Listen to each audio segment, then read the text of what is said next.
ایک بادشاہ محل کی چھت پر ٹہلنے چلا گیا۔ ٹہلتے ٹہلتے اس کی نظر محل کے نزدیک ایک گھر کی چھت پر پڑی، جس پر ایک بہت ہی خوبصورت عورت کپڑے سکھا رہی تھی۔ بادشاہ نے اپنی ایک بندی کو بلا کر پوچھا، یہ کس کی بیوی ہے؟ بندی نے کہا، بادشاہ سلامت، یہ آپ کے غلام فیروز کی بیوی ہے۔ بادشاہ نیچے اترا۔ بادشاہ پر اس عورت کو حسن و جمال کا سحر سا چھا گیا تھا۔ اس نے فیروز کو بلایا۔ فیروز حاضر ہوا تو بادشاہ نے کہا، فیروز، ہمارا ایک کام ہے۔ ہمارا یہ خط فلاں ملک کے بادشاہ کو دے آؤ اور مجھے اس کا جواب بھی آن سے لے آنا۔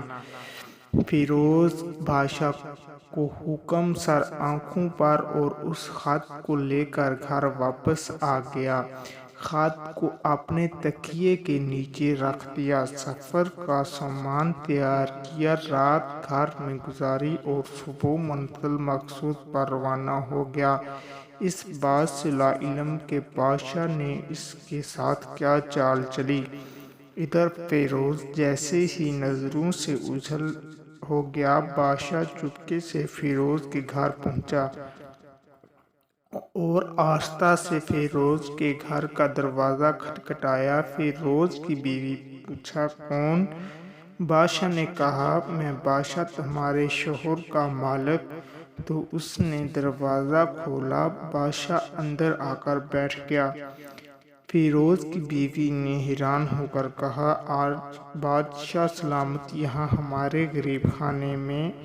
بادشاہ نے کہا، میں یہاں مہمان بن کر آیا ہوں۔ فیروز کی بیوی بادشاہ کا مطلب سمجھ کر کہا، میں اللہ کی پناہ چاہتی ہوں آپ کے اس ترانے سے جس میں مجھے کوئی خیر نظر نہیں آ رہا۔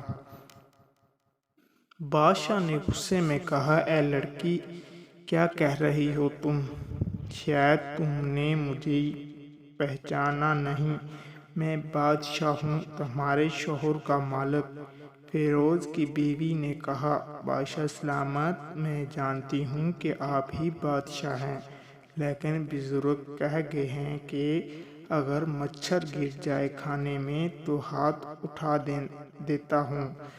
اگرچہ کہ میرا دل کرتا ہے کھانے کو، میں تمہارے پانی میں کوئی پھول چھوڑوں گا۔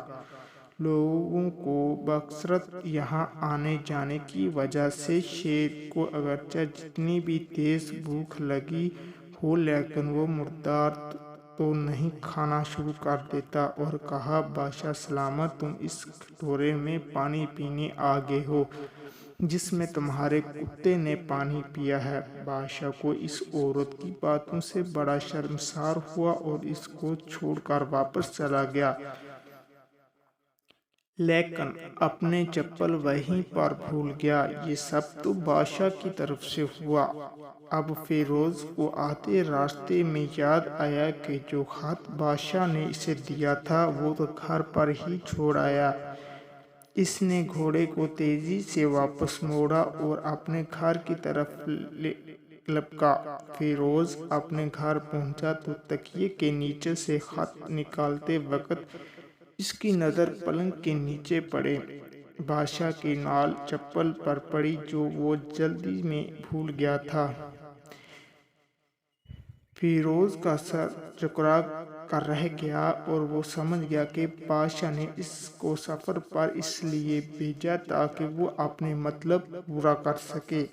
فیروز کسی کو کچھ بتائے بغیر چپ چاپ گھر سے نکلا۔ خط لے کر وہ چل پڑا اور اسے ختم کرنے کے بعد بادشاہ کے پاس واپس آیا تو بادشاہ نے انعام کے طور پر اسے 100 دینار دیے۔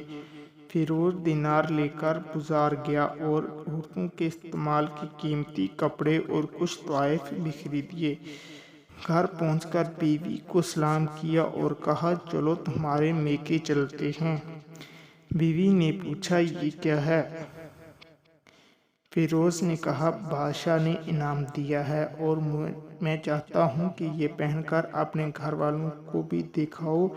بیوی: جیسے آپ چاہیں۔ بیوی تیار ہوئی، وہ اپنے والدین کے گھر اپنے شوہر کے ساتھ روانہ ہوئی۔ داماد اور بیٹی اور ان کے لیے لائے گئے تحائف کو دیکھ کر وہ لوگ بہت خوش ہوئے۔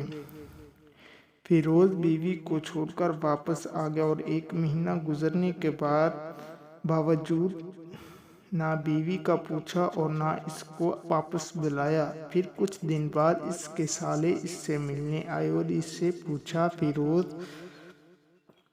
آپ ہمیں ہماری بہن سے غصے اور ناراضگی کی وجہ بتائیں یا پھر ہم آپ کے قاضی کے سامنے پیش کریں گے۔ تو اس نے کہا: اگر تم چاہو تو کر لو، لیکن میرے ذمے اس کا ایسا کوئی حق باقی نہیں جو میں ادا نہ کیا ہو۔ وہ لوگ اپنے کیس قاضی کے پاس لے گئے تو قاضی نے فیروز کو بلایا۔ قاضی اس وقت بادشاہ کے پاس بیٹھا ہوا تھا۔ لڑکی کے بھائیوں نے کہا: اللہ بادشاہ سلامت اور قاضی القضاء کو پیغام دائم رکھے۔ قاضی صاحب، ہم نے ایک سرسبز باغ، درخت پھلوں سے بھرے ہوئے، اس ہاتھ سے میٹھے پانی کا کنواں اس شخص کے حوالے میں دیا تو اس شخص نے ہمارا باغ اجاڑ دیا، سارے پھل کھا لیے، درخت کاٹ لیے اور کنویں کو خراب کر کے بند کر دیا۔ قاضی فیروز کی طرف متوجہ ہو کر پوچھا: ہاں تو لڑکے، تم کیا کہتے ہو اس بارے میں؟ فیروز نے کہا: قاضی صاحب، جو باغ مجھے دیا گیا تھا وہ اس سے بہتر حالت میں انہیں واپس کیا ہے۔ قاضی نے پوچھا: کیا اس نے باغ تمہارے حوالے ویسے ہی حالت میں کیا ہے جیسے پہلے تھا؟ انہوں نے کہا: ہاں، ویسے ہی حالت میں واپس کیا ہے، لیکن ہم سے باغ واپس کرنے کی وجہ پوچھنا چاہتے ہیں۔ قاضی: ہاں فیروز، تم کیا کہنا چاہتے ہو اس بارے؟ فیروز نے کہا: قاضی صاحب، میں باغ کسی بغض یا نفرت کی وجہ سے نہیں چھوڑا، بلکہ اس لیے چھوڑا کہ ایک دن میں باغ میں آیا تو اس میں نے شیر کے پنجوں کے نشان دیکھے تو مجھے خوف ہوا کہ شیر مجھے کھا جائے گا، اس لیے شیر کے اکرام کی وجہ سے میں نے باغ میں جانا بند کر دیا۔ بادشاہ جو ٹھیک لگے یہ سب کچھ سن رہا تھا اور اٹھ کر بیٹھ گیا اور کہا: فیروز، اپنے باغ کی طرف امن اور مطمئن ہو کر جاؤ، واللہ اس میں کوئی شک نہیں کہ شیر تمہارے باغ آیا تھا، لیکن وہ وہاں پر نہ تو کوئی اثر چھوڑ سکا، نہ کوئی پتا توڑ سکا اور نہ ہی کوئی پھل کھا سکا۔ وہاں پر تھوڑی دیر رہا اور مایوس ہو کر لوٹ گیا۔ خدا کی قسم، میں نے کبھی تمہارے جیسے باغ کے گرد لگے مضبوط دیواریں نہیں دیکھیں۔ تو فیروز اپنے گھر لوٹ آیا اور اپنی بیوی کو بھی واپس لے لیا تو نہ تو قاضی کو پتہ چلا نہ ہی کسی اور کو ماجرا کیا تھا۔ کیا خوب بہتر ہے اپنے اہل و عیال کے راز چھپانا تاکہ لوگوں کو پتہ نہ چلے، اپنے گھروں کے بھیت کسی پر ظاہر نہ ہونے دو۔ اللہ آپ لوگوں کی اوقات و خوشیوں سے بھر دے، آپ کو، اہل عیال کو اور آپ کے مال کو اپنے حفظ و ایمان میں رکھے، آمین۔